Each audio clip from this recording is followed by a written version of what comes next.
starting out with this puppy. I want her to get the idea that it's always a good idea to be on my side. Because when we're working with dogs, most of the time, we're looking at them like this, straight on. And you see how she calms down when I'm looking at her straight on? She's like, oh, okay. I trained in this position, I know what's up. This makes sense to me.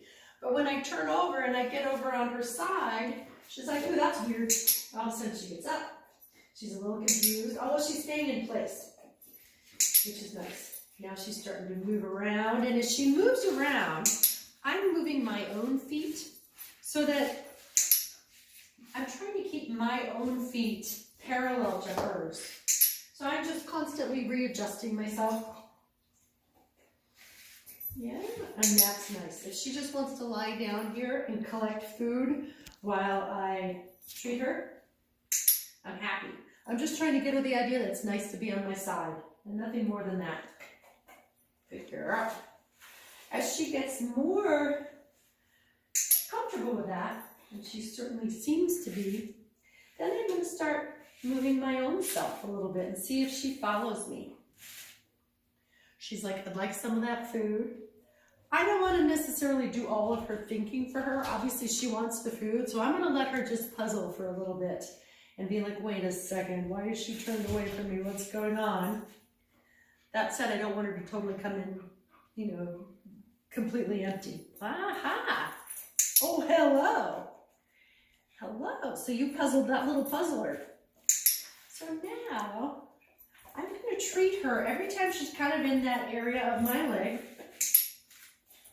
And if we keep moving around, I'm fine with that. I just like this proximity to my leg. I like the little bend. Oh, we lost one. Whoops. I lost it. There's more where that came from. I like the little bend around my leg. Yes, good girl. And she's just getting the idea that it is the best thing ever to be next to my leg. Now I'm turning away from her and letting her kind of puzzle it out. Good girl. So she's lying down. I don't want to step on her tail. She's lying down, but again, I'm going to let her puzzle it out. I don't want her to come up completely empty, but there, she took a guess. And I said, yes, with the clicker, that's exactly what I want. Good girl. We're getting dizzy. Whoa, we're getting dizzy. So when we start going round and round, and she seems pretty comfortable with that, then I'm going to start taking some straight lines. Maybe just one step. Good girl. Yes, very nice. I'm going to turn around. Nice. Good girl.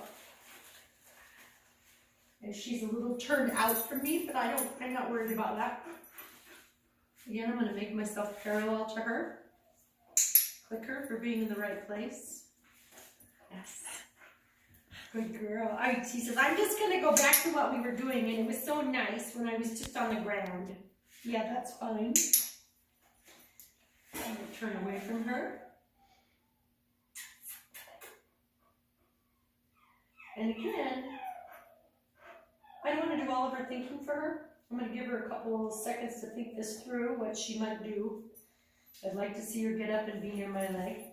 All right, nice work. Good girl. And as you know, because I think you're already using this method,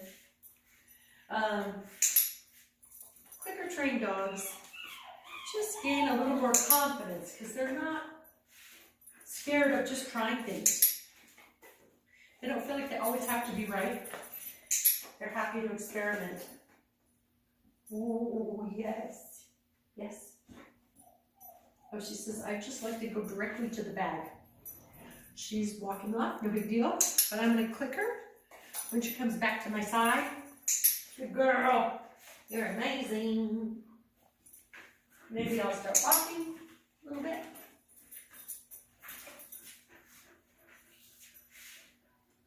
Good. And I'm going to click her when she finds her place by my side again.